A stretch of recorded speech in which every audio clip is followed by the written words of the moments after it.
How you doing? This tune is so good. I'm going to pull it back so you can hear her voice. How good is this tune? This is joining me tonight, Jenna G. Not Gina G, as in ooh-ah just a little bit, but Jenna G. This is such a fucking tune. I love this tune so much. This is, of course, Future Cut featuring Jenna. Hopefully you won't get a copyright strike for playing this in the background. But yeah, I love Jenna's voice. She's just been at the helm of so many big tunes in my life, and here she is. Hello everybody, thank you for joining and listening to me talk nonsense to myself. There is Jenna. Come on, will it connect? Will it? Hey! Hello! Hello! Is this working? Yeah, your background is awesome. You got like, here's your album right there. I can see like, you know, the album cover right behind you. Yeah. And it's their CDs. Like, how old school am I with CDs? Right. Have you seen my decks are right here? You're talking about slabs of plastic, love. I mean, right there. I don't even have anything to play them on. I don't have anything to play my CDs on anymore. I had to actually buy a CD player recently because my old one, I had this old twin cam sort of horrible things. It was like when mixing on them was like building a ship in a bottle. You're like, And by the way, when I talk about big lumps of plastic, I'm not discussing my dildo collection. It's a separate thing entirely. But how are you? A separate corner. I'm good. I'm really good. I've had a good day, productive day. So yeah, not bad. I'm excited to see you and excited to be chatting to you. It's been bloody ages. It really has. It really has. And my brother's coming out now. I'm like, yay, I'm speaking to Jenna. This is wonderful. I'm so excited. I have no fucking reason why, because you're from Manchester, but I think you're pulling the north out of me. Do you know what I'm saying? It happens when, you know, when people outside the M25 get together. It happens. It all goes for a toss. I mean, like, I think my parents spent loads of time and several beats getting rid of my Brummie accent, and you know, there you go. A couple of hellos with you, and it's that. Who's the silver top-hatted dude next to you? It's a Clockwork Beethoven, so it's Ludwig van Beethoven. It's like a toy done by Cossack. So he's got the bowler hat on, and he's got like the little eyelashes. That's so cool, because you remember in Batman 1967, they had a Shakespearean, like a bust of Shakespeare, and they'd flip its head and press a button and then go down to the Batcave. Yeah. No Batcave under there, but it is broken. You can flip his head. That's cool. Because I found out a few years ago, one of my ex-housemates, hi Nick, broke it and then didn't tell me. And just left it on the shelf. Fuck, you know. That's very kind of him. Excellent. Good. Yeah, good. Very kind of him. Yeah, man. Oh, that's really sweet. Karthik saying belated birthday wishes. Thank you, Karthik. That's really sweet. Oh, yeah, it was your birthday. It was. Happy birthday. It was yesterday, yeah. What did you do for your birthday? So, because the whole UK is in lockdown, what I did is that I woke up at 8 o'clock, had a conference call, which was great. Then I had a little bit of a nap and I cooked lunch. Yeah. And then I had like some more work to do. And then I was tempted to go to the post office, right? To like post something, but it was too cold, so I stayed in. So it was like a really fucking eventful birthday. Adventurous. Yeah, I mean, like you went large. Yeah, like all these messages. It's been really sweet, actually, getting all this love and resonance and stuff. But all these messages, like, yeah, have a debauched birthday, and yeah, I bet you're having a smashing time. And I'm just here going, yeah. But you know what? Actually, as you know, Jen, like.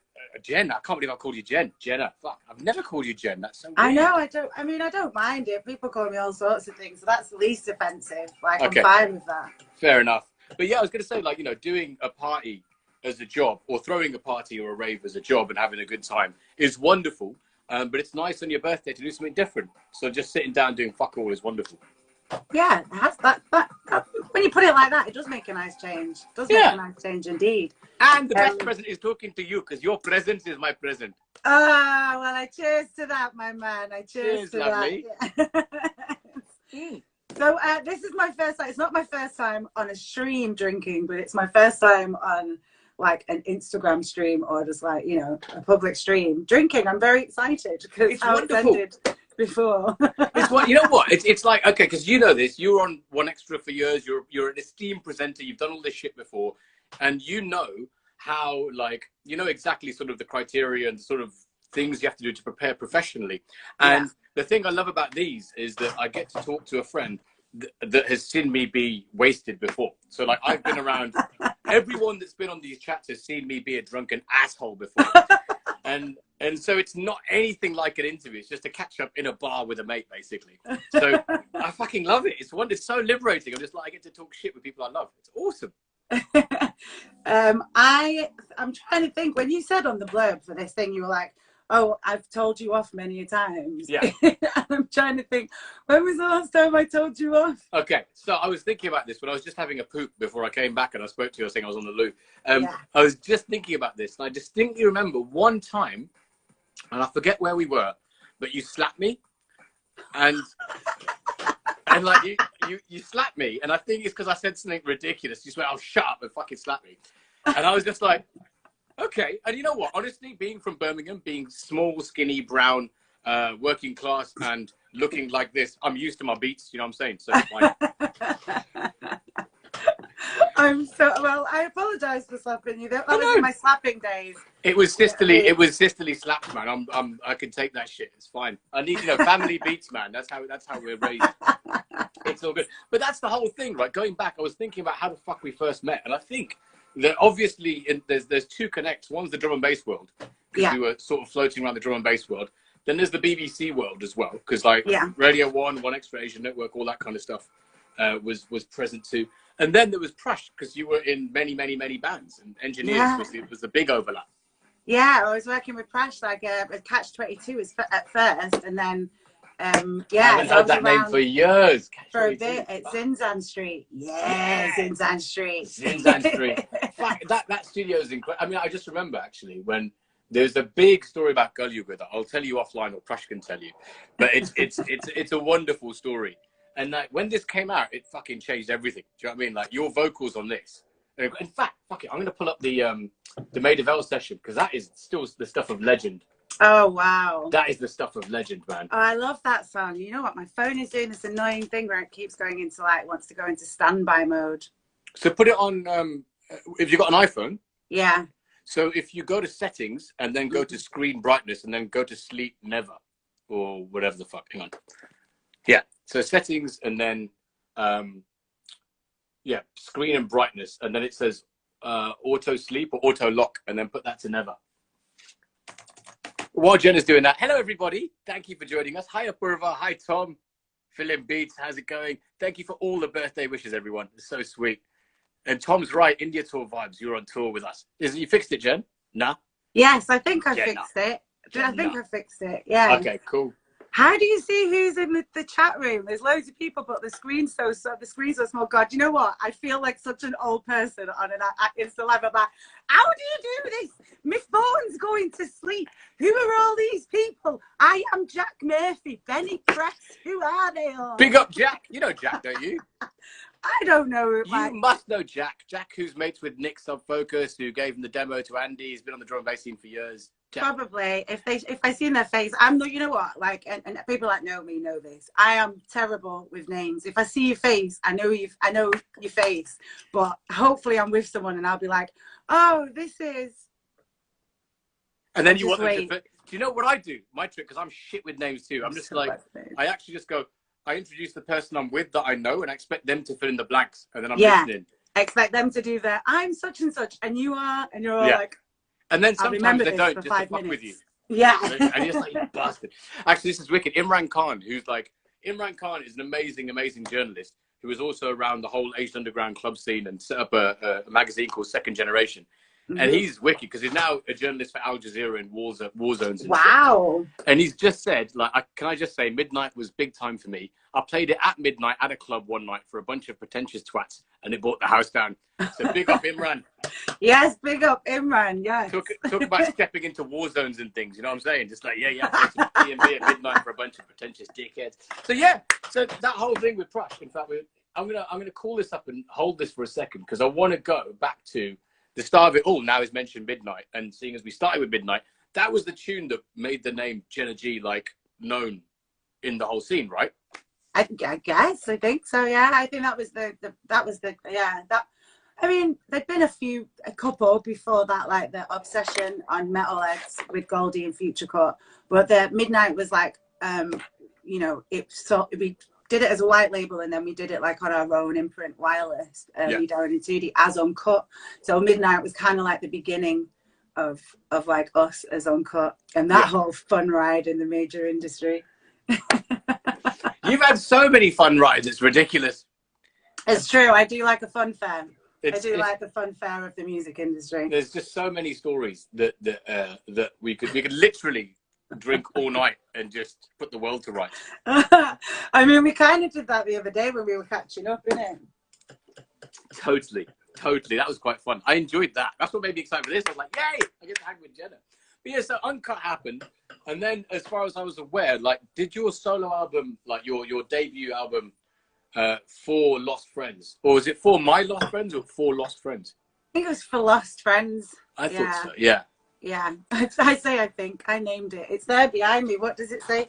Yeah, I was gonna say, love. It's just there. It says for Lost Friends. For Lost Friends. Yeah. Yeah, I think maybe I added the or the my. So for the Lost Friends or for my Lost Friends. Or, I think the track chorus lyric was for my lost friends. It went. It had the my in for, you know, for phrasing. Yeah, for a bit of paragraph spacing. Yes, a little bit of chippa chippa around the beat. Yeah, that kind of vibe. Syllable. That's the word I was looking for. Syllable. I'm sure that does sound like an Indian word, doesn't it? Syllable. Sounds very spicy. It does sound spicy. You put some syllable in. Very good. So yeah, your solo album came out, and then did One Extra happen in parallel with that? Yeah, it was the same image, right, on the album cover as well as your promo stuff. Yeah, so with One Extra, I think I started One Extra like 2004. And the album didn't come out till 2006, 2007. So I'd kind of come into One Extra off the back of Uncut, and off the back of being in London, really. Because after Uncut, obviously, the album didn't go too well, and the label didn't carry on our contract, but we were still in our publishing deal, and so the Uncut album you're talking about, not your solo album. Album. The Uncut album. Yeah. So I was down in London, top line writing, and I was just working my socks off. Like, do you want to explain what top line writing is? So top line writing is basically when you write the top line of the song. It's lyrics and melody. I mean, okay, fine. I mean, okay, I'll shut up for now. Yeah, no, yes. Wait. So my job was to go into studios with producers that I either knew or hadn't known, and it was the publishing house that put us together. And we would either just write, or we'd write to brief. So the publishing house would be like, oh, I don't know, there's a dance act and they want a party tune or whatever. So that's what top line. And the lyrics would be like, I like to party, come on. Yeah, exactly. I like to party. I did so many funny things. So that tune Lola's theme? Don't you forget it. So I had to finish that in my head. Which the tune Lola's theme, like, I'm a different person. The Shapeshifters one. Anyway. That sounds like, oh, I've got a big fat combine. Yeah, it's like the modern day version of that, a house version. But so one of the top line things that I got early on was this top line to write to that backing track. Okay. And it was the worst. When I listen to it now, it's like when I finished it in the studio, I remember thinking, oh my God, we're going to get a #1 with this, right? But then when I listened to what actually got signed and what we did, it was like, oh yeah, that was really shit. That was really shit. And yeah, so anyway, so I was down in London doing all that. And I was out, as you do when you're out, working in music, you're just around people. I ended up at drinks with a girl that was a producer at One Extra. Mm-hmm. And we were talking about music, and she's like, oh, you're really passionate. I love the way you talk about music, and I think you should come in and try for this thing. And yeah, I did a late night session on the Sunday, and then next thing it's me and Twin B and we did I can't remember what show we did. And then after it, we both had separate shows. Sweet. So yeah, 2004, and that was kind of the same time that I was signing the album to Bingo and making the album. Yeah. Because that album was it's had such a massive impact. Hey, Alicia, how's it going? Kakeshi in the house. And Crank is me saying she loves your earrings, Jenna. Can you see any of these comments at all? No, it's not moving. I don't know. It's like I've got. Okay, I'll say hello to people I can see. So I can see. Why don't you scroll up? Scroll. Wait, does it come down from the top? Wait, I sound like such an old woman. Does it come from the top or the bottom? So if you do the touchings at the bottom and then move your finger up. Oh yeah, no, I've done that. Okay. So I don't know. Forever and Electric Dreams is here. Oh my God. Hello. I know who that one is. KJ Sullivan. Go Ludwig. Yes. Thank Carl's here. Big up, Carl. Wicked. DJ Wheelup is here. Danny. I love you. DJ Wheelup in the house. Yes. Hi, Sai. How's it going? And my mum's here. So I already warned her we're going to be saying fuck and bugger. So there you go, Mum. I thought bugger was allowed. Like, oh, bugger me. That's like in everything. That sounded really brummy.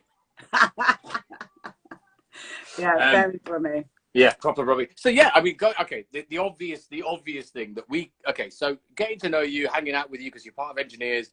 There's been lots of gigs, loads of tours we've been at, and loads of after parties. And there was this one night at Royal Festival Hall when we all played, right? And it was just fucking great. It was like Shire and Funk from India were over. Hey, flight's here. I flight. Yay. Hey. Shire and Funk were over from India. You were part of Engineers. And then I was hosting and DJing. And there was like a bunch of darkies, basically. A bunch of brown people doing a bunch of darky business. And then we were running around the whole of Royal Festival. It was just fucking brilliant. And then we went back to Decode's house. And we all got smashed. And then we corralled you into a corner and made you sing In Love for us. Yeah, I remember that. I do remember that. I remember that a lot. It's really fun when you go back to someone's house and they make you perform again. I'm so sorry. I mean, let alone slapping me. I'm just like, that's wicked. That's wicked. That's wicked. But it was fun. That was a great party, and what a great, bunch of people. And I've seen them and like around, like on so many of the other stuff that I've done over the years. So it's like, yeah.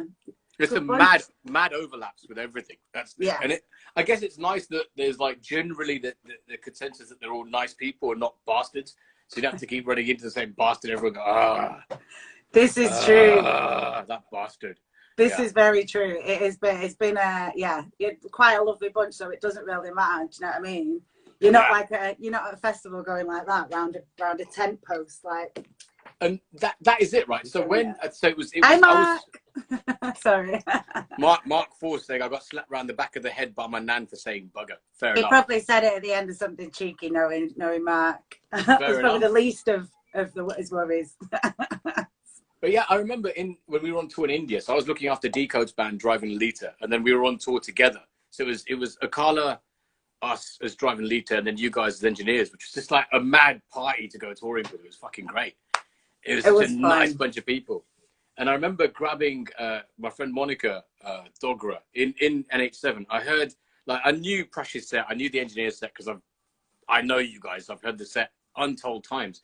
But for some reason, you performed In Love live. So I remember grabbing her and just fucking running across the festival. Just to push my way to the front to fucking rave to it. Do you get sick of that tune? Or do you, because I think it's one of the most iconic tunes that you must get harassed for constantly.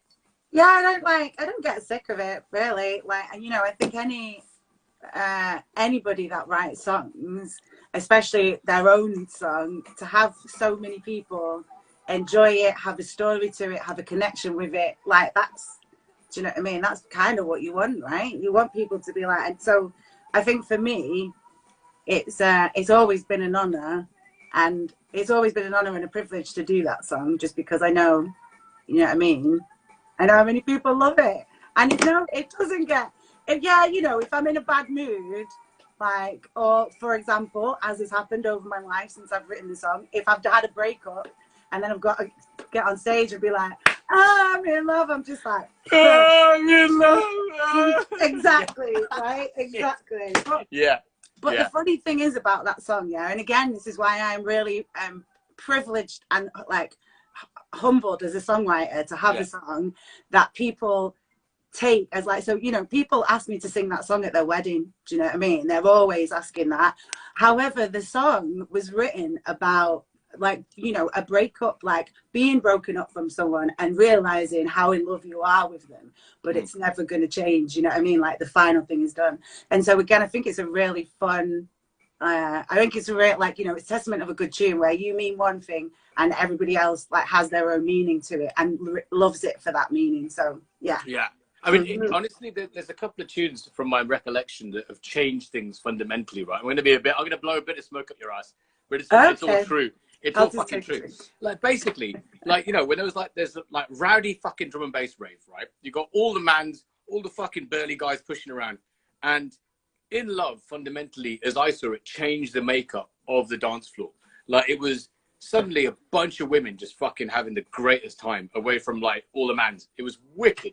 And I've got a distinct memory of playing it at a friend's party, and he had wooden floors, and everyone was dressed up for this party, and everyone was dancing like you just drum and bass, and you could hear all of our female friends' heels hitting the floor. So it was like a clap of the heels, right? High heels against wooden floors, on beat with the fucking tune. It was just like, wow! It was just like a fucking clap across the dance floor, heels on wood. I was like, wow!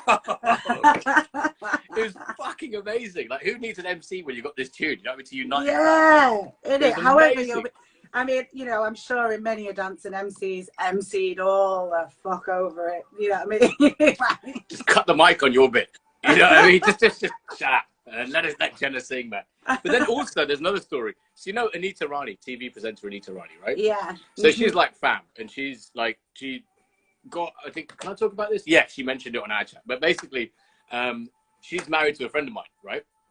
And we're all D&B heads, obviously, as you know. We're all like, we're friends, so we all go out raving. And In Love was like their tune that they connected on.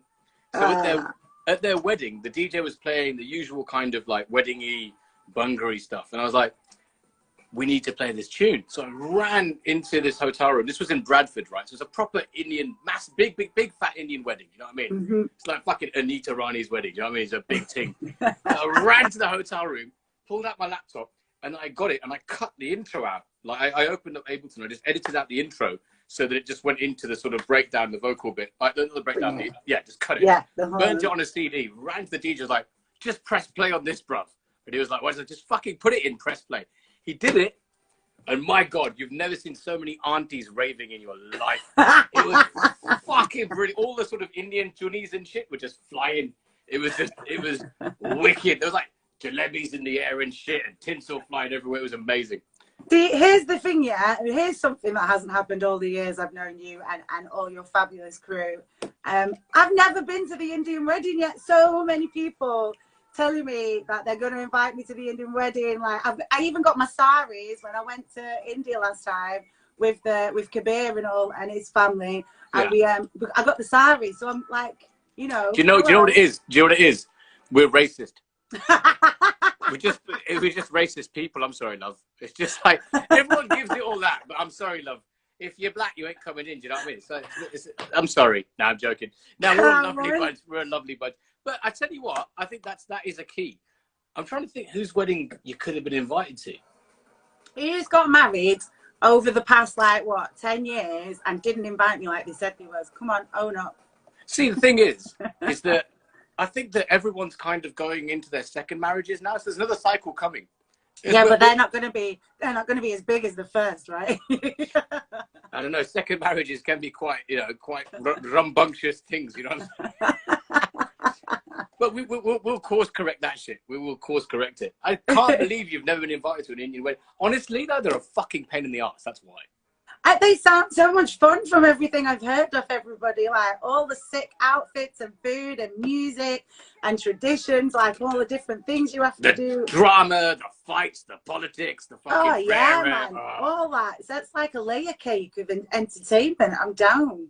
Fuck. Okay, we're gonna have to course correct this for sure. We'll go over the racism for sure. We'll do that as well. But yeah, so In Love was a part of the fucking debut album. The debut album also has so many good, it's on right now. So Whoa is one of my favorites. I love Whoa, is just fucking brilliant. And the reason why I like it is because, you know, when everyone starts singing a bass line. So like, or a top line, everyone's like, you know, or with X-ray, everyone's like, da, da, da, da, da. With whoa, it's like whoa, whoa, whoa, whoa, Whoa, whoa, whoa. And it's just like, yeah. Yeah, I love it when we do it live with Jenna in the G's. Like when that bit drops, everyone's like, da, da, da. Yeah, it's fun. It's fucking fun. great. It's so cool. And so going back to this, now I just want to share this. This is just fucking incredible still. I'm going to put this on big screen and spin this around. Okay. It's just too good. Where's spinach? Spin, spin, spin. Wait, how do I do this? There we go. Come on, bastard. There. Let me turn this fucking ring off. I'll mute myself. No, you can leave it on. No, I'm listening, but I'm just going to mute myself. This. Oh, look at them. Look at those eyebrows. Oh, my God. Sorry, I'm listening to the music. So good.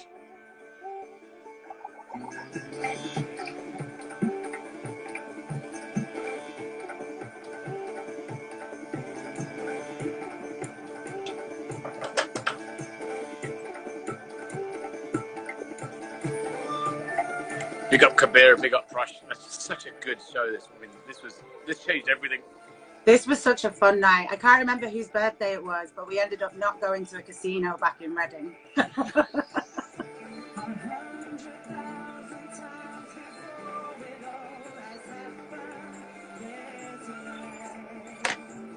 Fucking sick.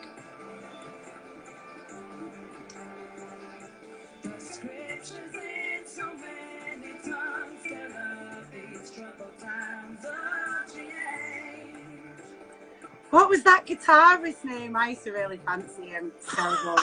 I was going to say Chopper, but Chopper was on drums. I forgot his name. Yeah. What was that guy's name? I forgot.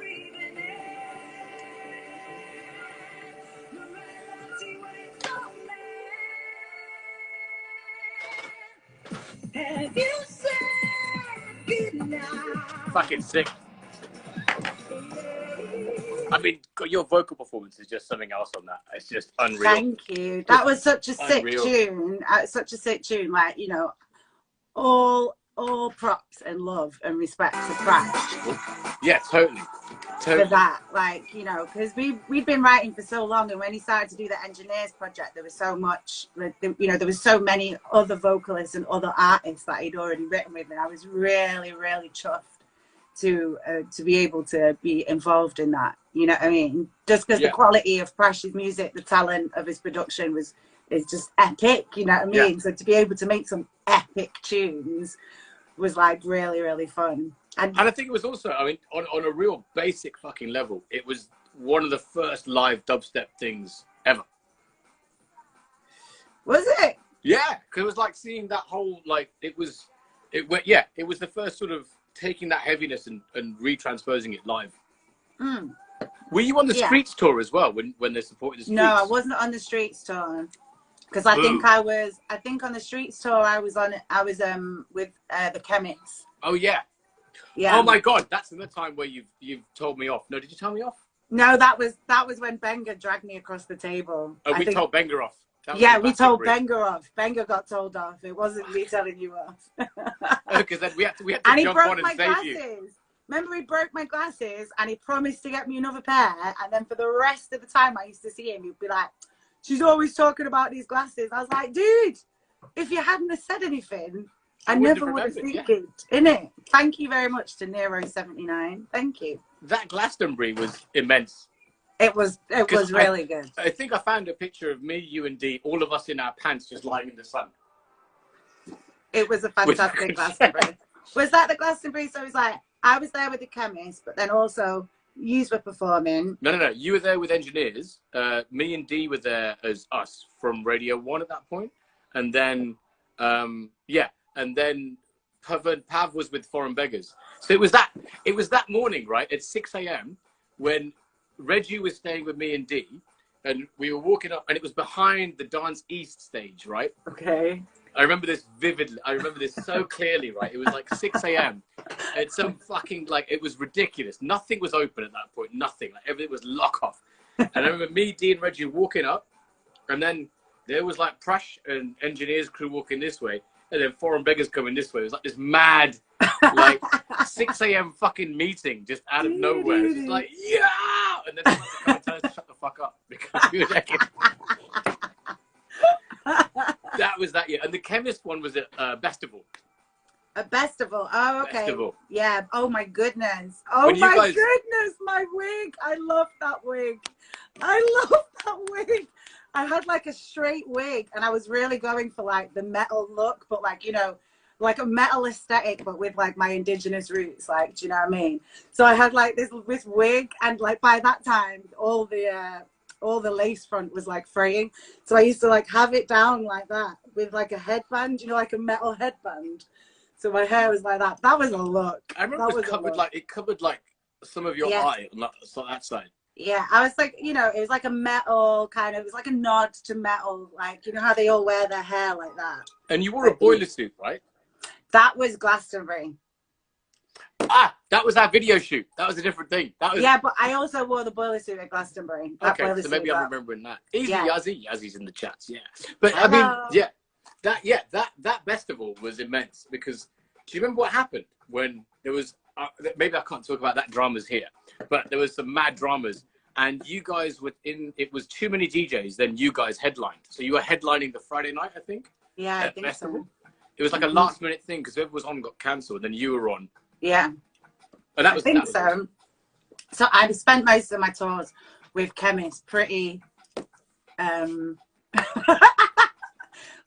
the thing with Chemist, yeah, like was they had like a proper touring so they had like a, you know, like a tour manager and like whatever, someone that wasn't associated with the friendship group that had to thingy. And when I was a bit younger, I was a bit of a brat when I used to be on tour. It was like, I want this. Not like that. It was like, oh, the curfew's such and such, wicked. Come find me, yeah. Just like be like hiding in clubs and stuff like that. But yeah. So I don't really. I remember festival. I remember my wig. I remember the god awful ferry crossing with everybody. Like you just had like, and I don't mean this like in a proper posh way, but you just had to sit with everybody, like everybody. And I remember there was some girl on the way back that had like a big like baking pot, you know, like a stovetop pot, right, full of like pasta, you know, like pasta sauce they'd made and pasta, but it'd clearly been, they just took it from their campsite. And she was just sat there with this massive spoon like next to me, just like eating this food. You know, you're just like, oh God, what is this music life brought me to?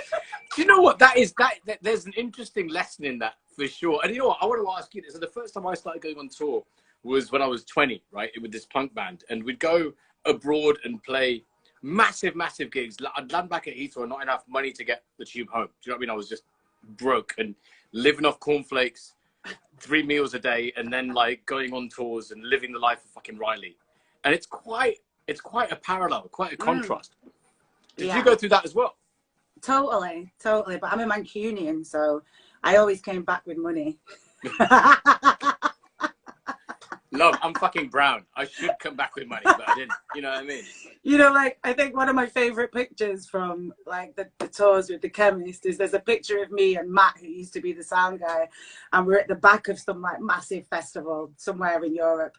And we've, you know, like, because the ride, like, you know, you come in and the rider's, like, whatever, and all the other people hadn't, like, eaten their rider because it was quite a late festival, right. So they'd obviously had food at the hotel. And we were the last people on, so we were the last people in, like, the green room bits. And there was just like a boatload of food. And me and Matt just like took it all, like all the drink, everything. And there's a picture of us with like 2 boxes, like it looks like we're Christmas elves, like giving to orphans, but we're just about to like stock up the tour bus.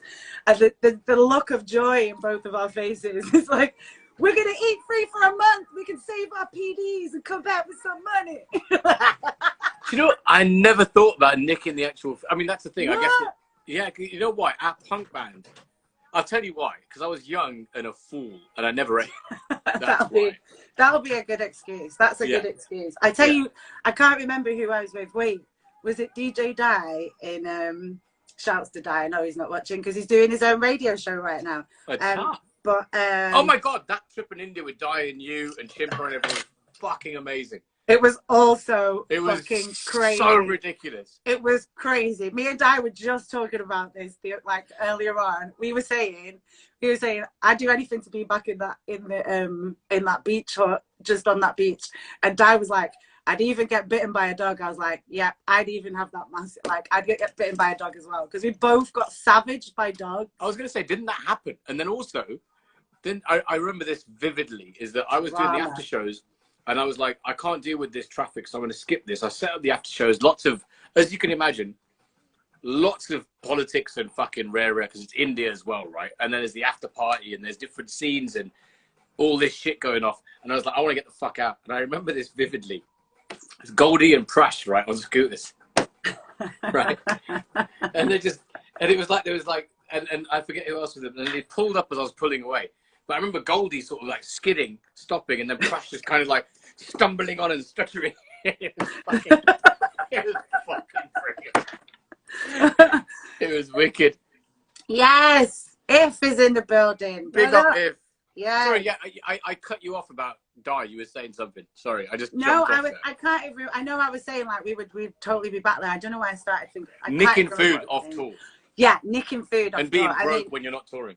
That's just how it is, isn't it? Like you get used to when you've got like a rider in the venue and you've got a PD and all that, like a per diem, which is what you get paid a day, like to get your food and stuff.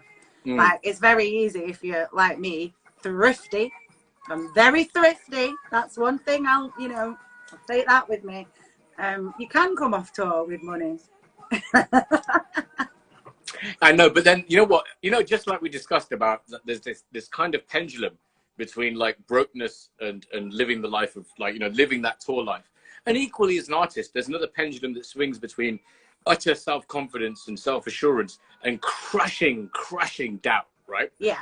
And there's another pendulum in all of that defines whether you get money or not.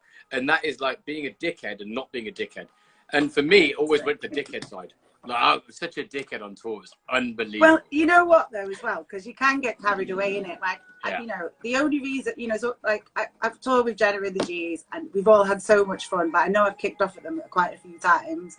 And the only reason I kick off at them is because I'm like, fuck, I'm the responsible one.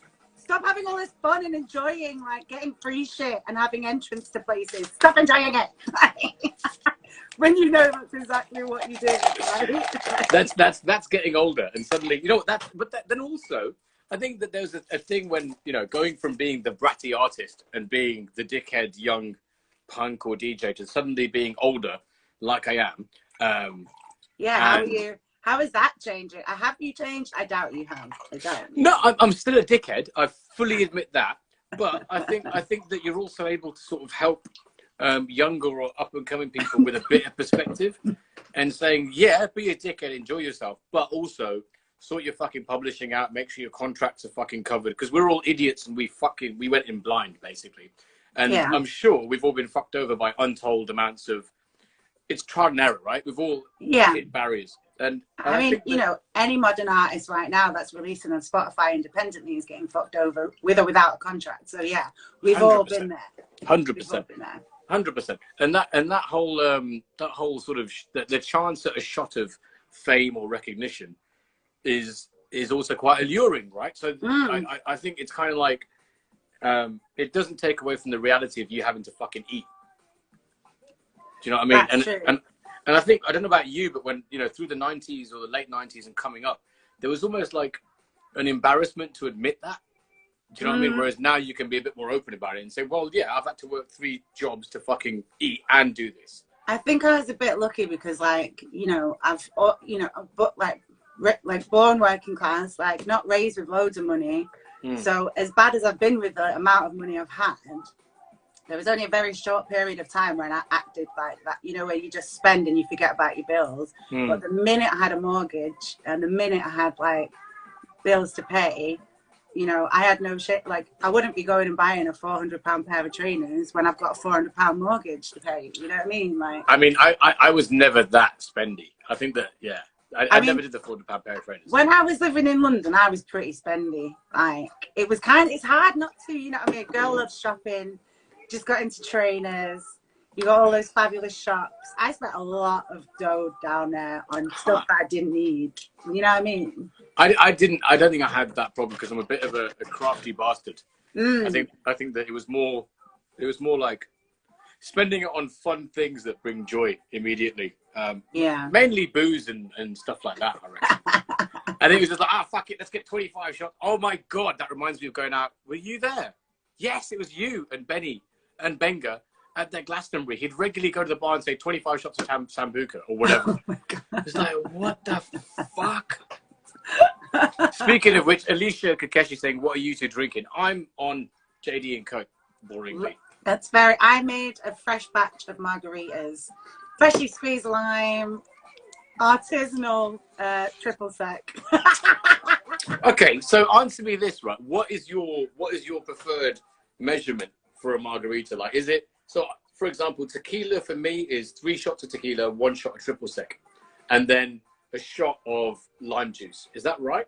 What my no, I think you got to have like, I think it's 50, it's supposed to be like 50 cl, so like a large shot of lime and then a large shot of triple sec and then a 25, like a half shot of tequila. But I do it. Like, that's a rubbish recipe. No, I don't go, but I know that's like how you're supposed to do it. Like that's how you're supposed to do it. But I go like as much limes as I buy, I just juice them. And then I pour that in my blender and then I just match it up about another halfway. Like the same amount of lime I put in, that's how much alcohol I'm going to put in between the tequila and triple sec. And I always put more tequila in than triple sec. That's what I was going to say. Yeah. For me, it's like a triple sec's like a triple sec is a triple sec is a Friday night. Just how I rolled, man. But yeah, it's it's a finisher. Yeah. Just like my Friday nights, indeed. Yeah, no, triple sec is like, you know, basically triple sec is like orange liqueur. Like, so, you know, what's that thing? What's it called? Oh, I don't even know. I'm not going into my knowledge of alcohol. But yeah, triple sec is supposed to have more of that so it tastes more fruity, so it works with the citrus. I thought it was going to take the edge off the citrus. So it's going to take the, it's going to round it off a little bit. Exactly. Yeah. Yeah. But then, you know, if I'm feeling fruity, I'll have my margarita with mezcal instead of tequila. Yes. Why would you mix that? Why would you mix a mezcal though? I like sipping my mezcal. Yeah, no, I like sipping my mezcal as well. But sometimes, like, you know what I mean? They don't have the good bottle in the shop down the road, so you got to get the one. And then it works perfectly as a mixer. You know, some alcohols are good enough to drink on alone, and some need some lime juice, ice, and other alcohols. I just want to clarify that you describe mezcal as a mixer, and that's fucking perfect. I love that you describe the spirit as a mixer. That's just fucking spot on. And that just sums everything up, man. That's just fucking brilliant. And you know what? There was this other, like, going back, the last time I got mash up on Jack Daniels with you was that video shoot we did. So that video shoot was so fun when you all dressed up as women. Yes. So it was like, it was which one of the brothers was it? So yeah, okay, so because he was on last week. I watched him last week. Praveen, drummer Praveen was on. There we go, Praveen. But Pav is actually doing vocals, right? On it. Fuck, is it on? It's on YouTube somewhere. It is on YouTube somewhere. So the thing is, it had like Nathan Flute Box in it. Then you had all those absolutely ridiculously hot girls actually playing Hughes in the band. So like Hughes walked out of this dressing room like all dressed as women, and then when you got on stage you were like gorgeous. You were like actual gorgeous women. It was so we were ahead of the curve playing with gender identity and shit. You really were. And I remember my niece was at that shoot. I think she was maybe your about, sister was there. Yeah, my sister was there, my niece was there. It was in the old Truman Brewery, right, in London.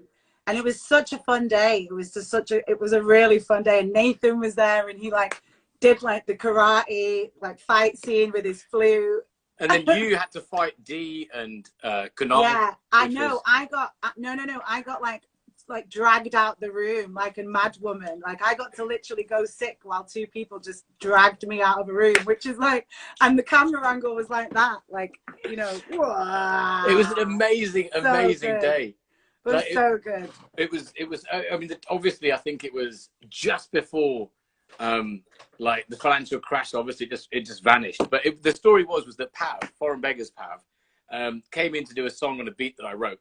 And instead of delivering a rap vocal, he delivered a death metal vocal. We were like, okay, all right. Let's, like, he can't contain his versatility. He can't contain it. I mean, this is it.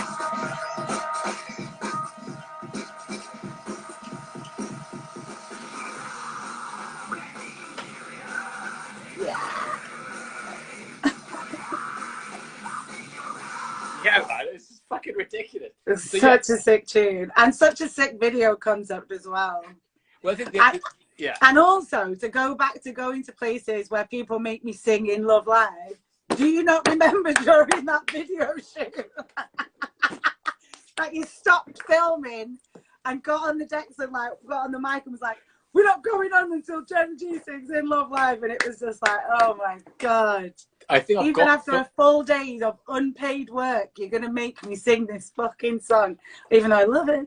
I've got footage of it. Hang on, I've actually got footage of it. Right, hang on a second. This was not planned. Hang on a second. I'm gonna try and find the bit. Hang on a second. This is like the making of business. Right, hang on a second. Wait, I'm gonna find your bit. So everything was fucking late. That wasn't Ebo, you racist. Was he not? No, that was our DOP who happens to be a black person. Okay. Where's your bit? Oh. Hang on, there you go. That's Nathan's bit. That was so good. Where are you? Ah, here you are. Here you are. Here you are.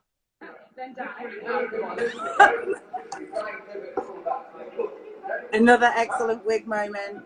Yeah. And then this is the bit. Yes! Hang on, where are you singing? You didn't record that bit. Yeah, we did. Wait, where is it? I'm gonna find it. I gotta find it. There's definitely you. There's D on the drums, and then you singing. I'm gonna just find this. This chat is probably so boring. Apologies for everyone just for playing YouTube videos. Yeah, we might just lost like 1 billion watches in the joke. Oh, there you go. This is it. In love, I'm in love. Oh, yeah.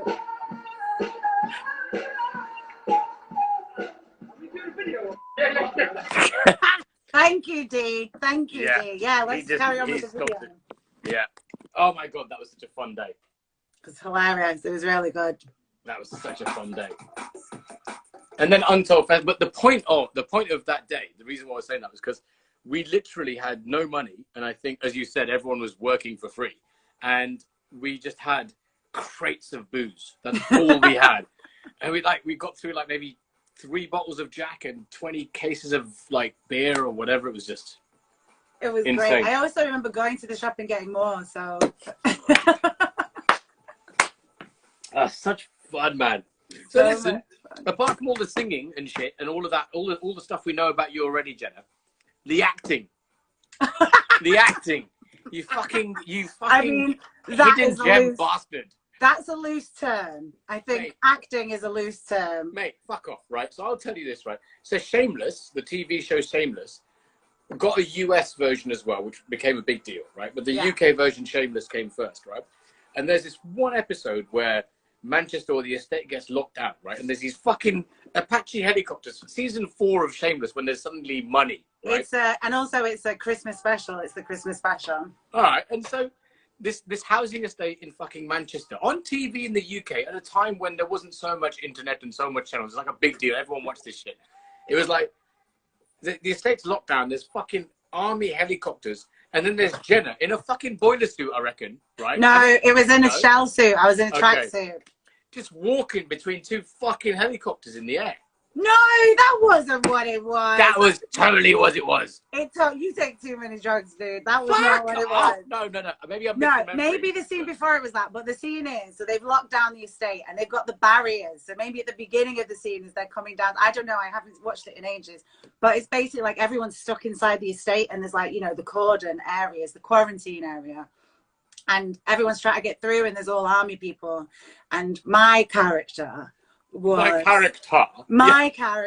was woman with gyro, And for anybody that doesn't know what gyro is, it's universal credit, like an old school dole. Like an unemployment check. Yeah, an unemployment check. Yeah, so my character was trying to get through the barrier to cash her gyro at the post office. Yeah. And, you know, I channeled that. I lived that. I mean, that's it. I mean, I think, it was totally relatable. But it was a really weird, part to play, because I actually got asked by the guy that like writes Shameless and was directing it. He wanted to get me in Shameless because I'd just done Strumpet, which was a film for BBC. Yeah, it was a film for BBC by Danny Boyle, written by Jim Cartwright. And so I'd just done that, and everyone like in the kind of northern TV scene was really loving like everybody on that. And so I think his name was Adam. And again, I'm really terrible with names, but yeah, the guy was like, I really want to get you in, but we don't have a character, but we've written this part, like, would you be up for it? And I was like, totally. It was really good. That's the thing. So like Strumpet, I never heard about it until you told me about it, right? You were like, I'm in a Danny Boyle film. I was like, what the fuck? And it was just after The Beach, right? So it was Train Spotting, Life Less Ordinary, which made him like hot property. Yeah. So it was like Cameron Diaz and shit. Then The Beach. And then, dude, I just realized 28 Days Later was after Strumpet. So Strumpet was right in between. Yeah, so it's when he just started experimenting with like like digital camera. So like having cameras placed within the scene as opposed to like having it controlled by a cameraman. Yeah. So he kind of used Strumpet like as this as this experimental stage, and he did 2 films for the BBC. He was Vacuuming Completely Nude in Paradise, which starred Timothy Spall, and then there was Strumpet, which was Christopher Eccleston and myself. And it was so much fun. It was so like, girl, who doesn't want to be in a movie? Who doesn't want to be the female lead in a movie? Like, come on. I mean, the thing is that's it. The digital tech was then used in 28 Days Later, loads. Like the whole, and it was all those techniques were utilized later for 28 days. And also like Slumdog Millionaire as well. Like he used a lot of them in Slumdog Millionaire. So it was like, it was kind of where he was trying to push that niche between what he wanted to look at, how he wanted his films to look like, and how he could achieve that, technically. Because there was loads of advances like happening like all through those the time those films were made. So but it was like a month shoot in Manchester with like just some of the best people, like friends that I've still got now. Shouts to Janet. Hi Janet. But it was just like a really good experience, and I got to do so many amazing things. So I always wanted to get on top of the pops. Right? You what? I always wanted to get on top of the pops. Right. But obviously, like, Top of the Pops wasn't happening. But we did a scene in the film, and we got to film in the Elstree studios, so where EastEnders was, and also where the original Top of the Pops studios were. So we filmed in there on the Top of the Pops stage, like, and it was, when you're just like, I made it. I'm on Top of the Pops, man. It might not be Top of the Pops, but I'm on Top of the Pops. That's just awesome. And it was wicked. And we got to do like another scene, like me and Chris at the top of this like chimney stack in Wigan. So we were on the top of this chimney, and we had to wait for the helicopter to come and film us. And it was just like, it's such an incredible experience. So can I ask you a nerdy fanboy question about Christopher Eccleston? Because like, I fucking love him as an actor. Because like, obviously Shallow Grave was when I first saw him, and I was like, wicked. And he's done questionable things like Gone in 60 Seconds, and obviously it was Doctor Who. But like, it's like there's a certain intensity that I imagine, and I've only been on a few film sets. I've only been on like maybe 2 or 3. Bailey's in the house. Big up Bailey. Yay. Yes, easy. Big up Chef. Big up Sivakami. Hi. I love the fact we've got like drum and bass in India like smashed together on this chat. It's fucking wicked. Anna Morgan, wicked. Big up Anna. How's it going? Like, what's it like acting against someone of such fucking like artistic vigor, and like, I imagine there's flames coming off him. He was like, you know what? Everyone was so nice on that film. It was like, I think I was just really shit in that movie. But everyone was so, I don't, like it went out, people loved it. But when I cringed watching myself, I don't think I'm the best actress. And it was really intimidating, especially like being like literally not having done anything but like theatre before, and then you're being directed by Danny Boyle, and like you're there with Christopher Eccleston, who your mum fancies from that program, Teachers, or whatever it was called. He was not in Teachers, was he? No, he was, or like some proper old program about like Northern teachers or whatever. And my mum was just besotted with him. So you know, you're like, and the first scene I ever filmed in that film was a sex scene. So that's it was how. like, That's okay. Sorry. Please continue. But there's something else I have to. Please continue. Sorry, I just had this fucking. But yeah, so it was a really like, it was a real baptism of fire. And I think at times I crumbled, but I think at times, you know, I did a good job, right? So, and I definitely had fun with it. But yeah, it was great. And everybody, like I say, everyone was so good. Like, yeah, it was intense, but everyone was really nice. Chris was lovely.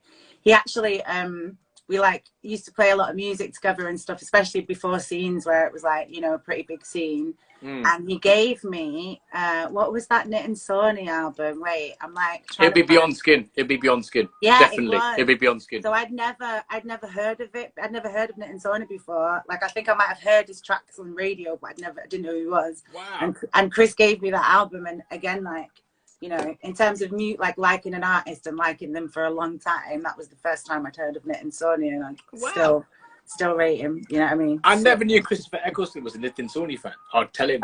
You know what? Chris has got a sick knowledge and a sick taste in music. Really, really has. Yeah, like sick. Do you know what I mean? For turning me on to that, and also he was like, when it was kind of like the same time Uncut was going around, so he was really interested in what was going on with that, and like. Do you know what I mean? So that was really, it was fun. You know, it does strike me that when the most interesting people that are in various fields are secret D&B ravers. I think that's proven to be true all along. Yeah. Yeah, totally. They've all been in that rave. That's the thing. Like people think D&B is pretty underground, yeah, but actually there's still raves like in places, you know, like really high class places where at like 3 o'clock in the morning, everyone's just like that. Like they'll put on some proper like intelligent drum and bass or like some liquid drum and bass. Like people are like they're aware of it. You know, it goes in between a lot of spaces until it descends into a Dillinger off. Speaking of which, you know the song Dillinger's track Never. Yeah. If you ever call my name, that one. Mm-hmm. And then it goes Never, but in my head it says Jenna. It's through a dub plate cut. Like, if you ever call my name, Jenna. Don't you love it when you have those tunes, but it's like you just completely hear something else in it? Or you like...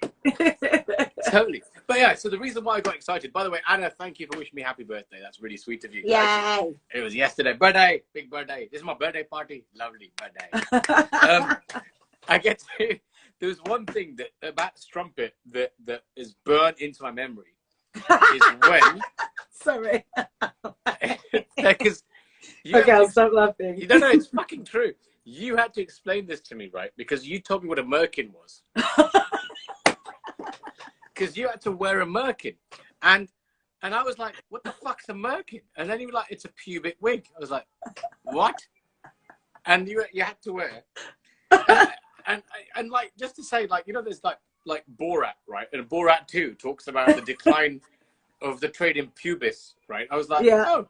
But a merkin is a pubic wig.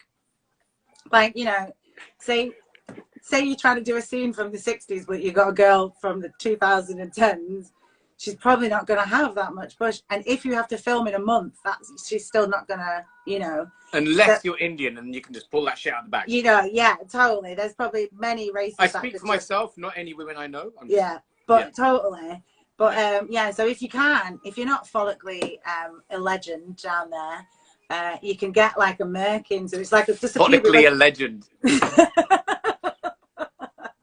Oh my god, that's the best thing I've heard.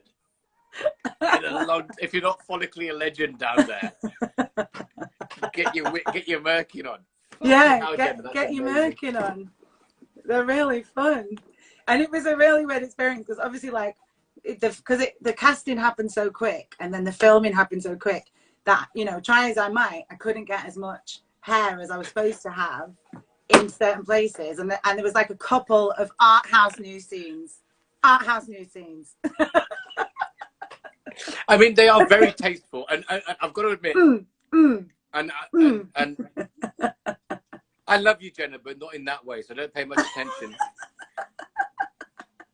But there's a silhouette, and there's a definite, like, a protrusion of fluff. Of fluff. Like a fluffy That's protrusion. me making. I'm really, you know what? I'm gutted we didn't give her a name. Because I would have been able to go, you know, that was Mabel, my trusty merkin. She see me through a month of Mabel. You had to wear a merkin for a month. No, not for a month. Like any film thingy, they'll just take it off at the end of the day, and then you put it back on whenever you have to do a nude scene. Become a pet. Mabel the merkin. Mabel the merkin. Oh my if God. Ab is still on this chat, that clip that you gave me, I know her name was Patricia, but she should have been called Mabel the merkin.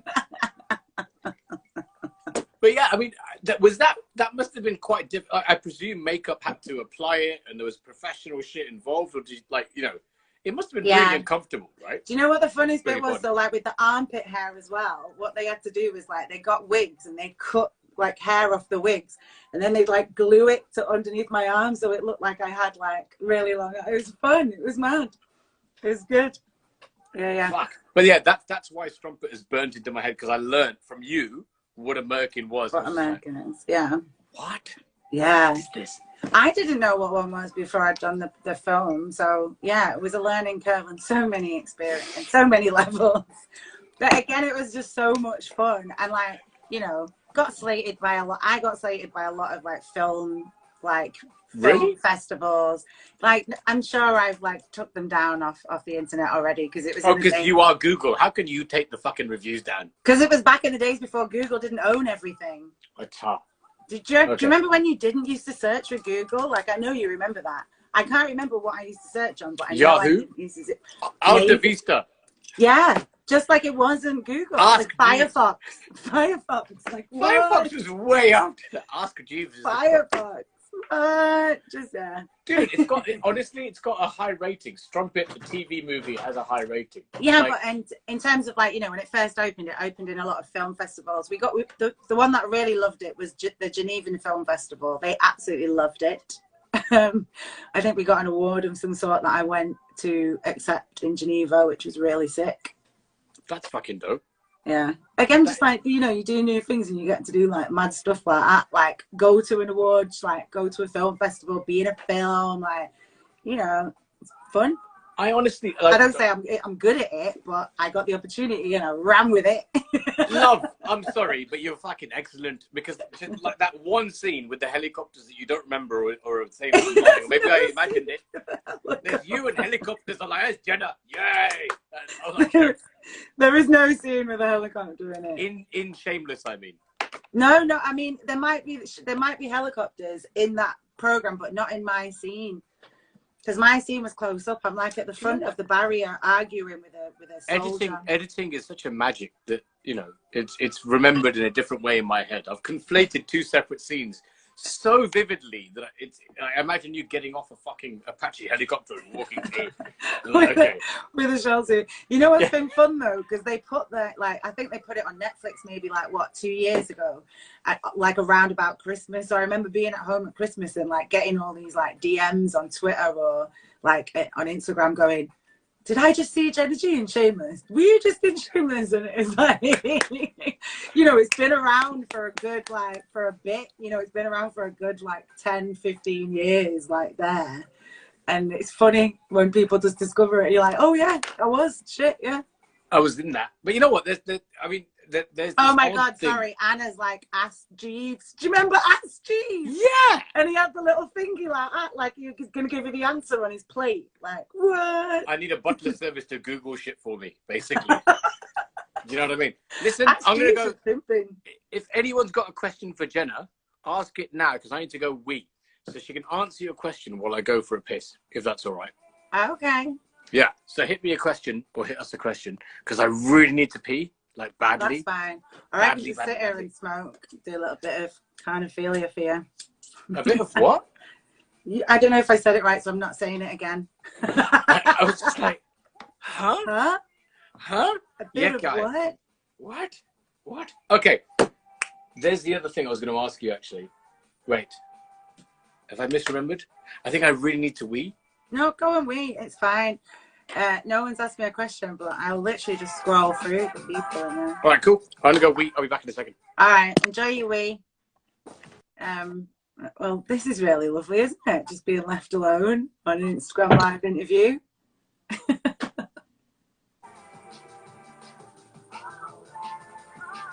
I'm scrolling. I'm trying to scroll.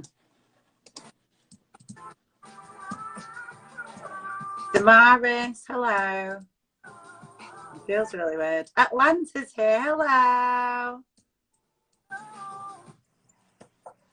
What are my favourite D&B tunes or producers? Like producer-wise, like Mystical. Do you know what I mean? Marcus Intellect, ST Files, and Calibre. You can never get a bad tune from them, innit? And favourite tunes. I know it's a bit biased because I'm from Manchester, but it's mad because, like, you know, just going through like some of the like archives and stuff. For my show the other week, I do a feature called Label Love, and we just like give some love to a label. And I was going through like the soul archive, and it was just like, what? I would have been shock out to all of these tunes. It was yeah, that was fun. So yeah, and then my favorite D&B tunes, I'm a stickler for some old school, so like whatchamacallit, True Romance from D-Bridge. What? I fucking love that tune. Sorry to the kids in the bath. I very much love that tune. Clucking love it. Oh my God. I remember when it first came out, and I think it was it Brian that had a dub plate of it, and we were in Watergate in Berlin, and I played there with my live band. Kabuki had been playing. I'm talking about my favourite drum and bass tunes, by the way. Oh, awesome. Yeah, Brian put that tune on, and I just went sick. And we were like the last ones in the club, obviously, and they just kept like all the lights off, and we just shacked out to about 7 rewinds of True Romance. It's the twisting of that bass, man, you know, and it's like wow, wow, wow, wow, wow. It's the soft and smooth with that hard technical. Oh God. I love that. I love a contrast. I think it's because I'm a Pisces. I like any tune, anything that's got like, you know, like a yin and yang to it, and that just mashes them together. I love that. I love that. And also, Darren's really fucking good at that. Ah, Darren's amazing at that. Yeah, I'd add into my favourite producers as well, for sure. Starless Music is saying, how do you feel about the drum and bass scene currently? Like, it's going really well, in it. Like, there's a lot of money in it. People are succeeding. Well, before lockdown, you know, there's a lot of gigs. There's a lot of scope to it. It's cool. I think it's like, it's a bit of a shame in my respect. I feel like it's a bit of a shame there's not more black female singers in it, or, you know, more like black producers that are pushed to the front as much as everything. You know, I think it is diverse in what we know in our scene, you know what I mean? But it could really do with like a little bit more flavour in who is like represented and who is supported, do you know what I mean? But it's good, like, as always, it will go on. It's like unstoppable on whatever level, and whatever's bubbling on the surface, there's always that underground still going on. Isn't that what's great about drum and bass? I 100% agree with you, man. The whole fact that there's a massive churn of stuff underneath that supports the outward facing thing is great. Yeah. But we had a very, very, very, very, very long, heated, detailed discussion about representation, which was, you know, a fascinating thing, because I think that there was, you know, we were discussing about going from underground to mainstream and how it's important to maintain what, you know, where this music came from. And I think that's still critical. And then what you just said about sort of black vocalists, it reminded me of this documentary, 20 Feet from Stardom. Yeah. Which is like every backing vocalist in like the Rolling Stones or Lou Reed or the whole of rock and roll is based on black music, essentially. Yeah. Yeah, it's black female. Yeah, black female, sorry. Exactly. Yeah. Exactly. Black female like talent. And it's just insane that it's kind of overlooked and not recognized. Yeah, I think it's like, that's what's been interesting about this year, isn't it? It's a discussion that's definitely started. I think it started again, like in the underground a few years ago, in terms of female representation across all forms, not just like as singers or like as black singers. Like, I think there's been a real look at like, you know, where are the women in production? Where are the women in management? Where are the women all across the board? Where are the women on the lineups? Where, you know, so I think that's cool that even more so this year, it's kind of refocused, that conversation has refocused itself around where are the black women that have always been there, you know, why aren't they at the same level or held in the same respect or known about as their black male counterparts or their, you know, white female counterparts or their white male counterparts. You know, it's good that that discussion is being had more openly this year. You know, so many things has happened, right? So many things has happened, but that's like that's been good. I mean, Stardust Music, you're saying, do you know of any good up and coming black female singers? Like, I'd say that honestly, like, if you consider the fact that the population of the world and the population of it that is female and the population that is black, it's got to look harder. You know what I mean? It's like the talent does exist. You got to just fucking look for it. And it's the same. I feel the same. And no disrespect to you for mentioning that on the comments.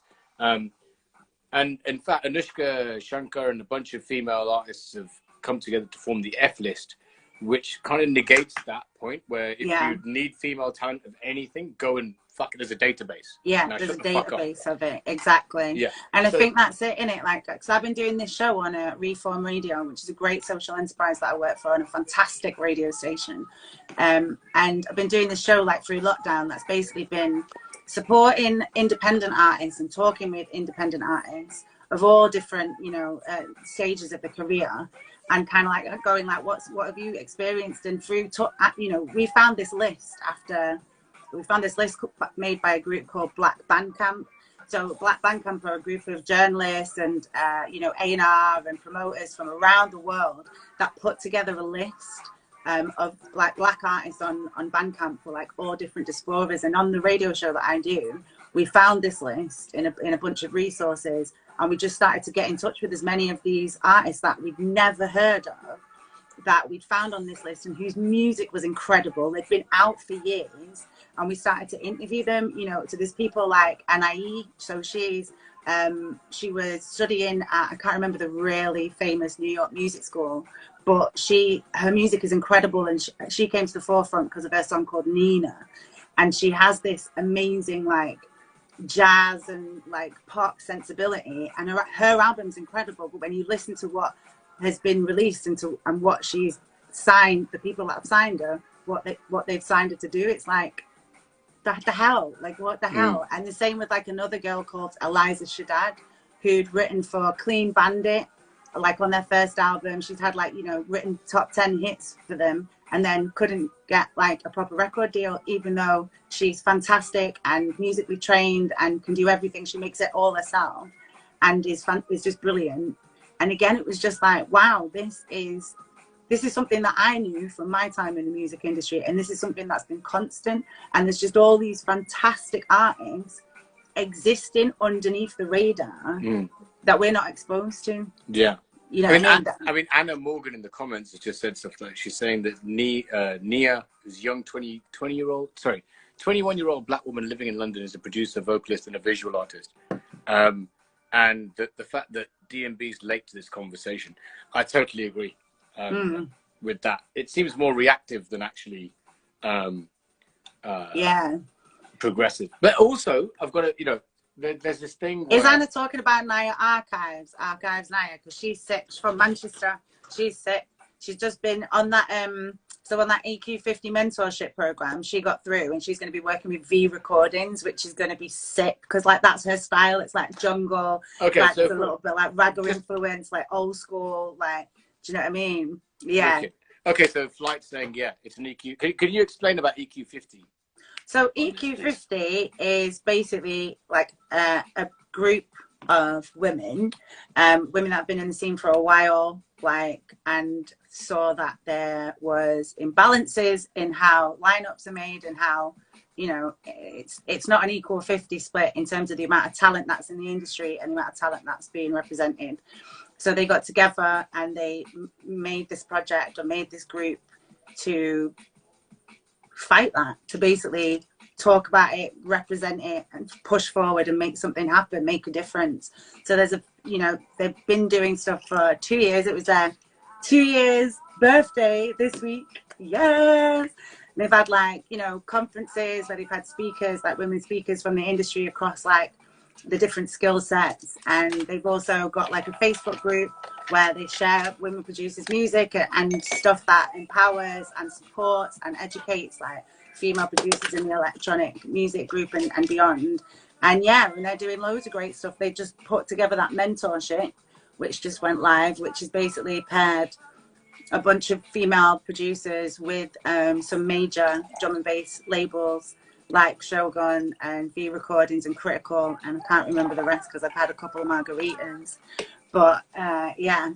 Was Ram involved as well? Yes, yeah, I think so. Was Ram involved? Flight? I think Flight. Was Ram involved? Flight, please tell us. You know what's fun though as well? Like all the people that were involved, like hopefully, because it's going to go great, because the people that got through on this first round are sick, and you know, all the labels are geared up to do some absolutely amazing work with them. And hopefully on the next round, there'll be more labels, you know, like a bigger scope, you know what I mean? And that's what's exciting, you know what I mean? Yeah. Yeah, Flight's like we. She's like, Jenna, you're part of this too. Yeah, but like, you know, they did all the hard work. I just was like, can I be in this group? Joke. Big up EQ50 ladies. You know what? Aside from all of that and all the good stuff you do, you know what I really like is that you're healthily critical of your own work. Well, someone's got to be in it. I can't rely on other people to criticize it. I mean, you can, but also I think it's a sign of a real punk when you can say, yeah, that was shit. All my old stuff was shit. I can do better. So I have a lot of respect for you to even admit that. It's great. Yeah. Well, you know, I just like to say those labels are Ram, Critical, V, Shogun, and Function. Boom. Thanks, bye. That's just like the big things. It's fucking great. I had this interesting conversation when I posted about, there's an open letter that a black, oh sorry, in fact, let me get this correct. It's a mixed race band, but they're women of color that are in a rock band, and it was an open letter to the Mobos about having a rock category. And are you sure it was Thingy? Wasn't it Big Joni? Was it not Big Joni that did that open letter? Because they're a fantastic black feminist punk band from London who are absolutely sick. Anybody on the chat, if you've never heard of Big Joni, get on that for some punk. Well, I mean, there you go. So, I mean, you clearly know what I'm talking about. Oh, in fact, you know more than what I'm talking about because I'm just talking bollocks. And Anna's right. Respect Flight. Flight is amazing. Flight's just a legend. Also, I love Flight. I love Flight. Also, by the way, Flight's podcast of the Windrush podcast that she put together is just gone. It's gone online tomorrow. I think it's either on Spotify now or you can get it like on iTunes and stuff. So I'm sure she'll put it in the chat, but that's really sick. You've got to check that out. Sick. It's the Windrush podcast that she did for NPR. So yeah. Sick. Boom. Sick. What was I talking about? No idea. Shit. I just went for like full Flight love and then I've forgotten what I was talking about. So when you give love in it, you just like surrender to the love. Just you full surrender love. to the love. Full love givings. Yeah. Shit. What was the point I was going to make? Ah, man. You know what? The whiskeys have definitely kicked in. I can't believe you're still drinking Jack Daniels. Like, in all honesty, I can't do Jack Daniels anymore. And Flight's right. In the comments, you're saying, lol, thanks, but this isn't about me right now. But it's a great podcast and people should listen to it. That's true. But you know what? Flight as well. I love you. It's not about you or your ego. It never has been. You're awesome. And it's the things you do that make things... You know what's mad, yeah? I think in music, I think a lot of ego, and I don't say this like lightly. I don't think a lot of women have ego. I think they have front and they have bravado, but there's no ego in a lot of women that I know in the music industry. Because the music industry isn't set up for us to have egos.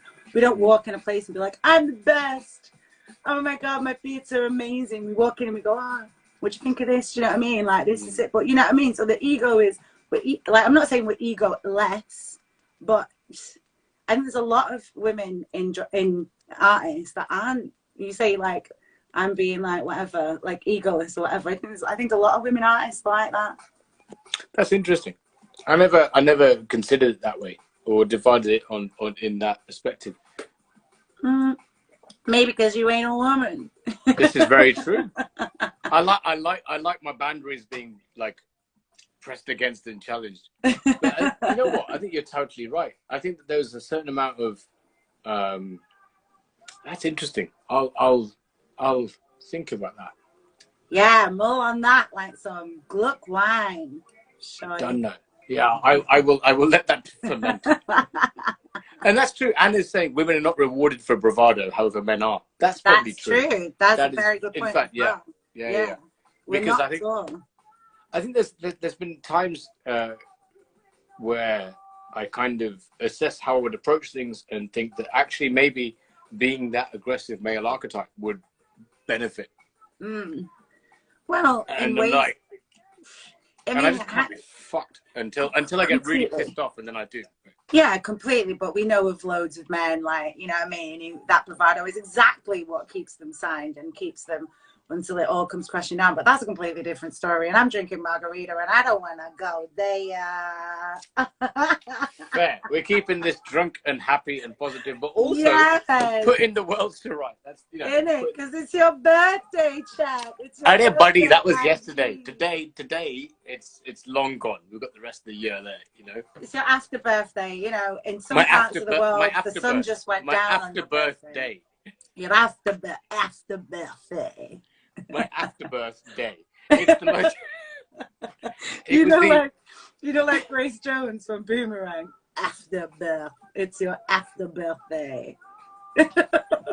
In my head, I was like, okay, shit. They threw away the afterbirth, but kept the reject. They should have nurtured the afterbirth. It would have been way better. Like all this nonsense. That's so much more descriptive. That's what I mean. The afterbirth day. It was like the day of the afterbirth. Excellent. That massive cells and sentience can get its own recognition finally. Yeah. Wow. Fuck. Don't some people like dry it up and like eat it and put it into tablets and stuff?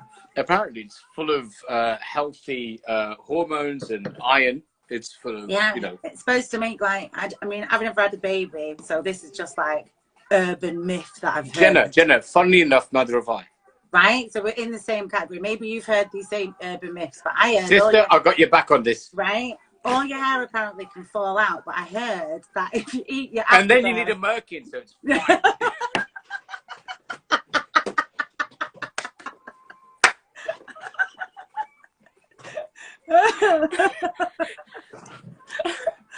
Okay, that's the name of my new business. Afterbirth Merkin. Afterbirth Merk. Afterbirth Merk. Oh my god, that's a placenta pills. Yes, yes, Indy. Yeah, she does like placenta pills. That's it, because they dry it up, and then they're like, I seen it in a film, right? And they like dried it up, and then they put it in like pills. And the woman had to take like so many a day, but it kind of reinstalls, like, you know, I don't know, like, because all your cells, I think, change when you have a baby. I don't know. I'm just talking like I know. Oh my god! Actually, this is really close to sort of like legal cannibalism. I mean, could you eating yourself? You know, like what's that band called? Pop will eat itself. It's like Mum will eat itself. Like that. Dude, you know how many dudes would love to eat themselves, me included. I mean, mate. I mean, you have the opportunity to. It's not. It's all about yoga, right? You know, it's not a far-fetched possibility. You know, you could. You know, I'm not even going to go there, but if anyone's watched Industry, all I'm going to say is the episode where she's in the gym, the girl and the guy, and she. Yeah, that one. Enough bendy. Just like that. You can eat yourself very quickly.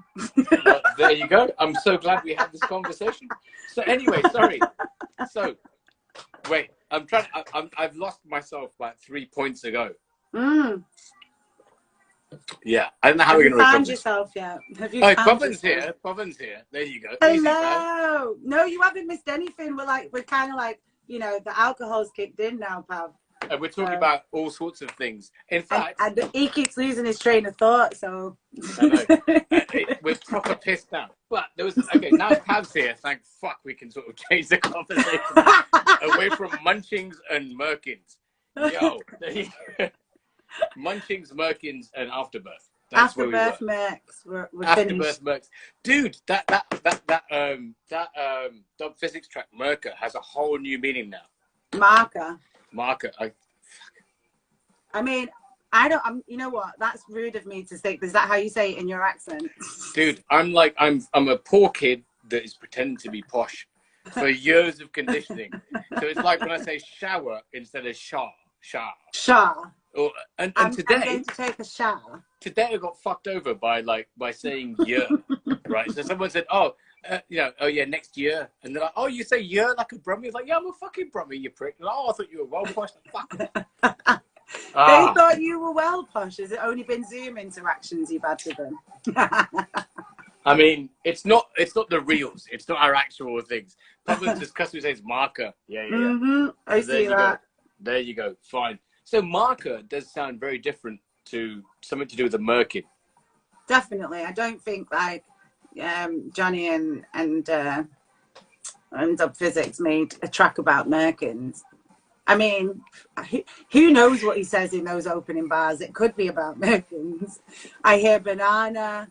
I hear panorama. Balaclava, obviously. Yeah, is it balaclava? Maybe with the balaclava. Maybe. I should know this. It's not my karaoke tune. I'm just going to say that. I'm sorry. It's not my go-to karaoke tune. There you go. As a singer, and Pavan's on this chat as well. So, okay, but the marker is also one of the Hindu funeral ceremonies that happens. Wow.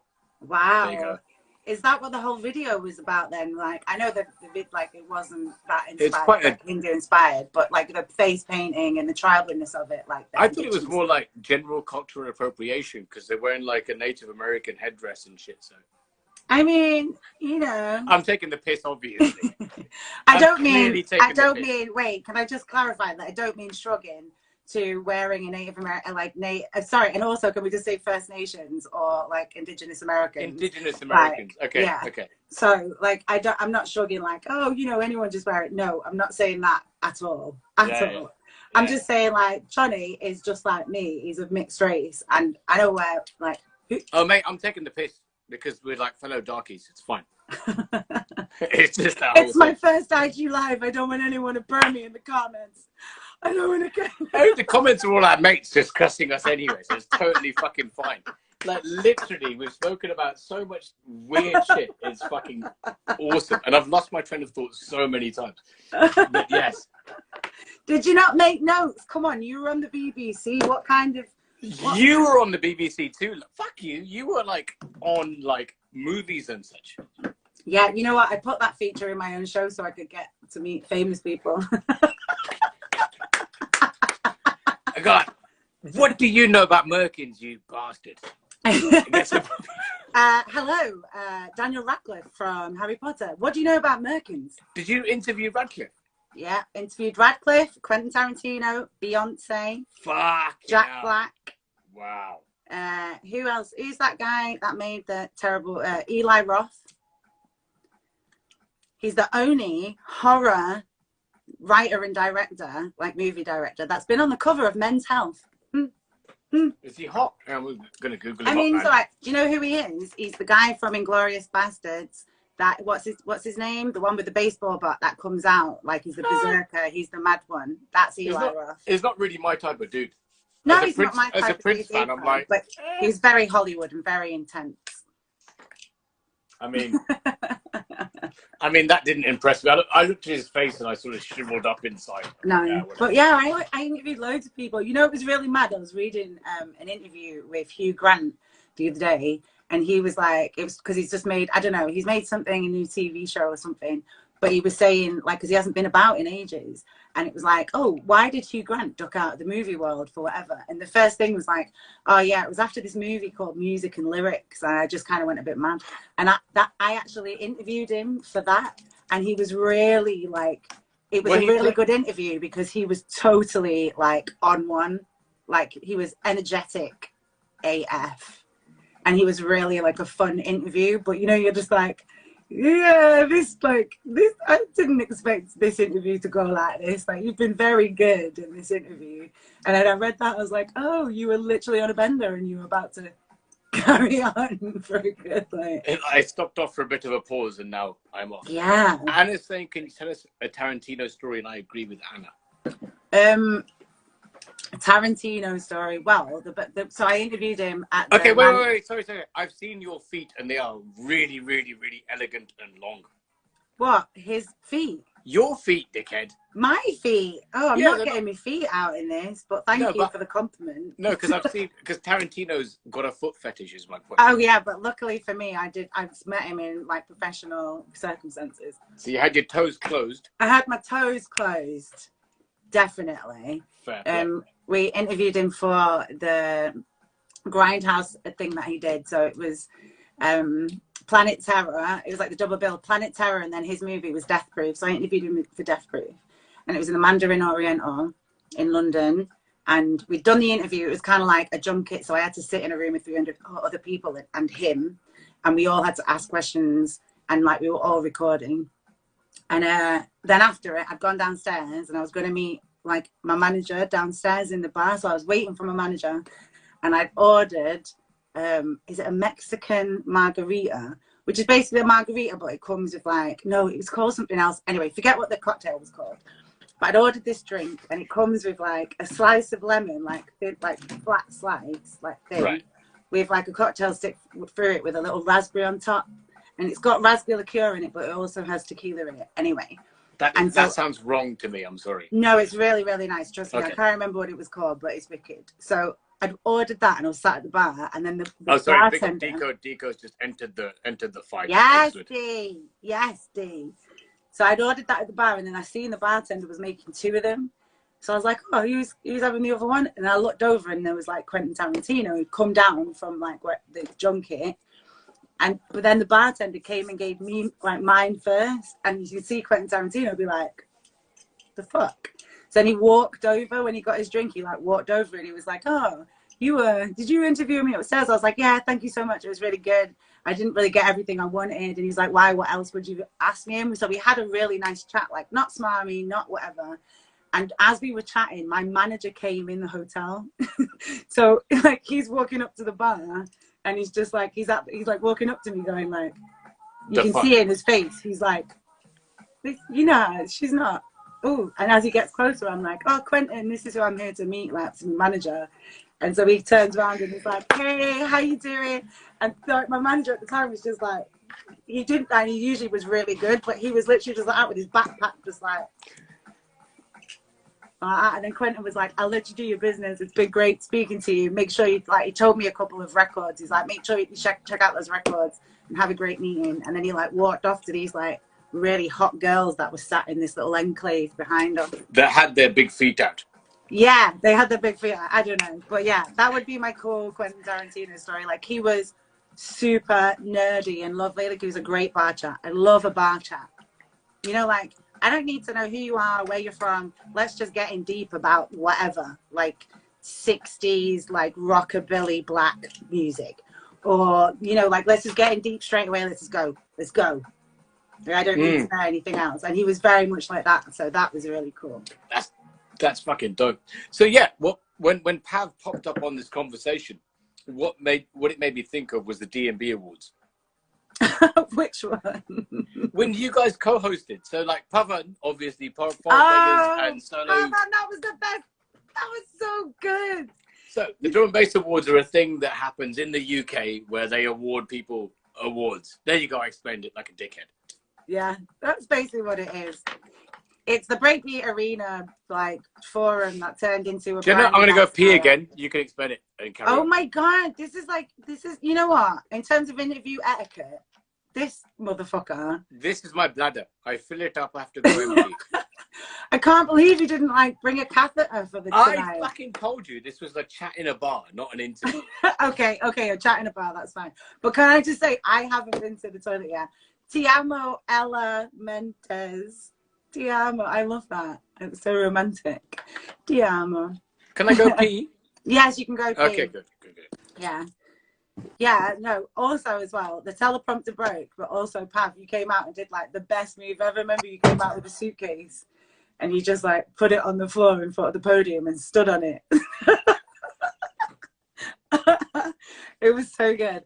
But I do remember, if my mum is still watching, my mum was like, well, he sweared a lot. I do remember he sweared a lot. I couldn't watch it for that long.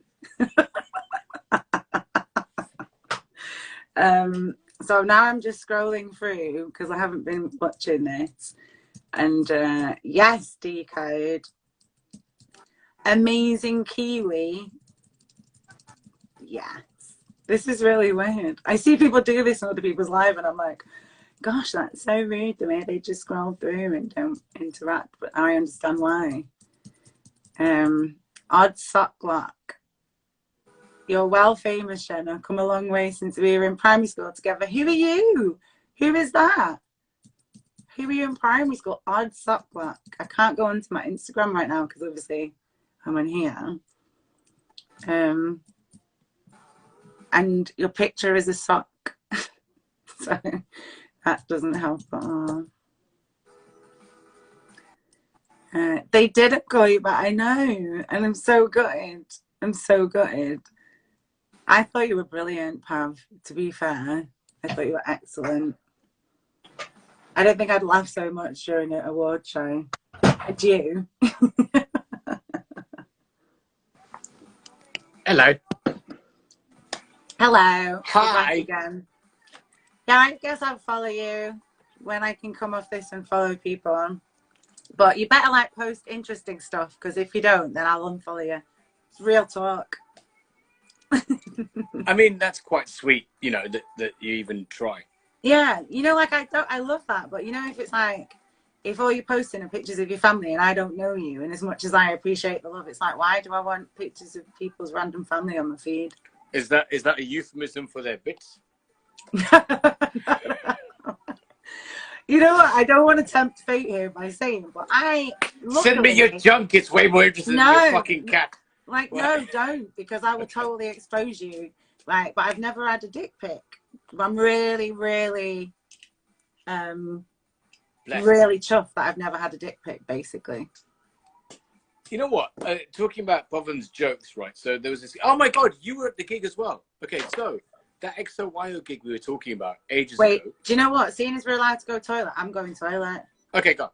All right, you can talk about what you want, play some music. I'll be back. Okay. So, like, hello everybody. Hi, I'm gonna play Jenna's songs, and you can watch me dancing to them.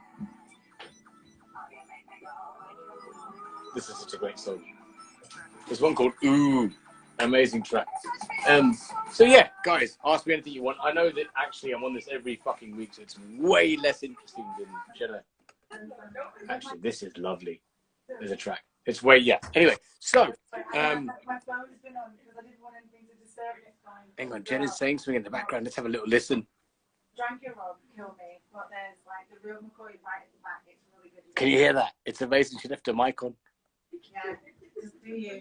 I'm so sorry. We're eavesdropping. This is awesome. Wait. It's like proper auntie business. I feel like I'm eavesdropping in someone's like private chat. No, because you're not having the best day anyway. Then I just need you on the doorstep for fucking. She didn't let someone into her house. Hi. Okay, now she's gone to wee because her chat stopped. I'll play her tunes instead. So yeah, if anyone wants to ask me anything, please do.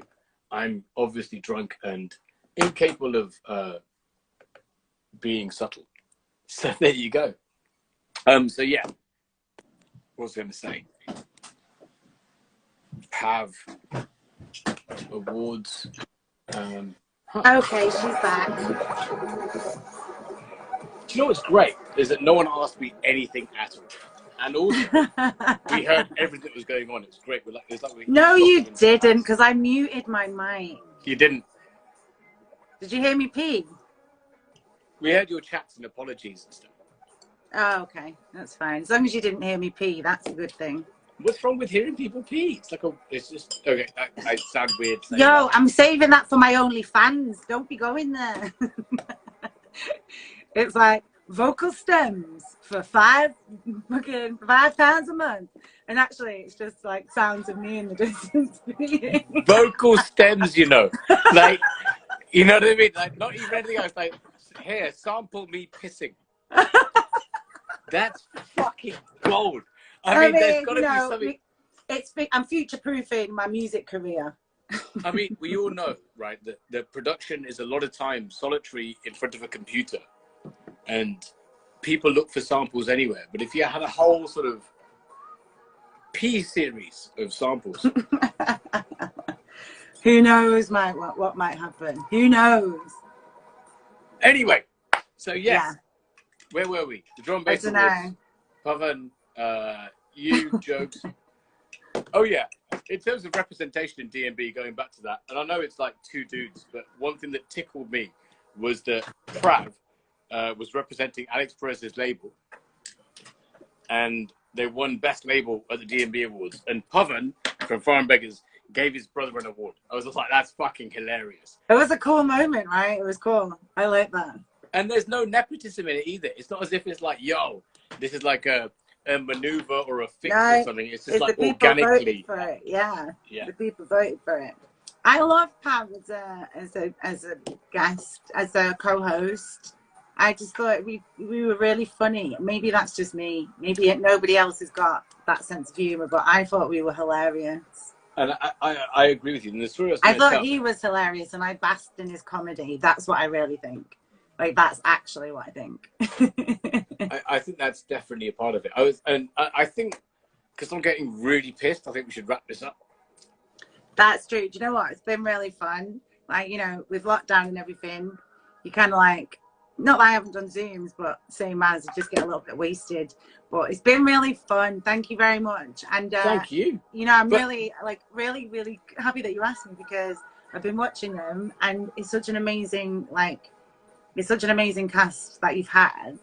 Cast? It's not a cast. It's a cast. I'm calling it a cast. It's not even a cast or a cast. It's a fucking. It's a collection, community. No. What do you want me to call it? No, I'm happy to be part of it. That's what I want to say. It's my mates that have seen me be a drunken dickhead. Is what it is. Okay, well, I'm privileged to have been one of those to mates. A witness to my dickheadness. That's it. I honestly, I swear to God, right? I swear on my heart, right? There's lots of artists I would love to support, or lots of interviews, whatever. But genuinely, it's people that have seen me be an asshole before, well, off my face, and that's what the golden thread that connects everyone. And it just means that I'm I've been an asshole in front of a lot of people. So thank you. No, thank you, and cheers. Thanks to everyone that joined in and asked questions. It's been really lovely. It's been lovely. And like I said, this is more for my own therapy than anything else. Just sort of have one thing every week to wash for. I really hope to see you in the flesh, and in a manner that I can literally jump you and assault you to the floor and give you love. Yeah, exactly. You're so big, no disrespect. I mean, height-wise. I am. I'm a force. I'm a tour de force of woman. Like jumping and then hugging, and then you're like, get the fuck off me. And then it's like, yeah. I can't wait to do that, you know, so yeah. Me too. Me too. Love you so much, and I'll see you soon. And thank you for everyone joining us with our chats and such. And by the way, Anna and everyone watching, if you've got any links that you want to share, please DM me, and I'll put them in the comments of whatever this appears on afterwards. So thank you. Thank you very much. Night, everybody. Peace, stylist. Bye, what? Bye, Anna. I might go and do a poo now. You did that at the beginning, so you know. I know. It's a nice cycle. Bookends. Yeah, bookending. Like nicely. Brackets. I hope your pipes agree. The sewage ones, that is. My pipes are calling. Okay. Oh, Danny boy. Oh, Danny boy. Oh, no, Danny Boyle. That was your director, bastard. Oh, right, Danny Boyle. The film is calling. Oh, Danny boy. Very bad. She hung. Okay, bye. Thank you, everybody.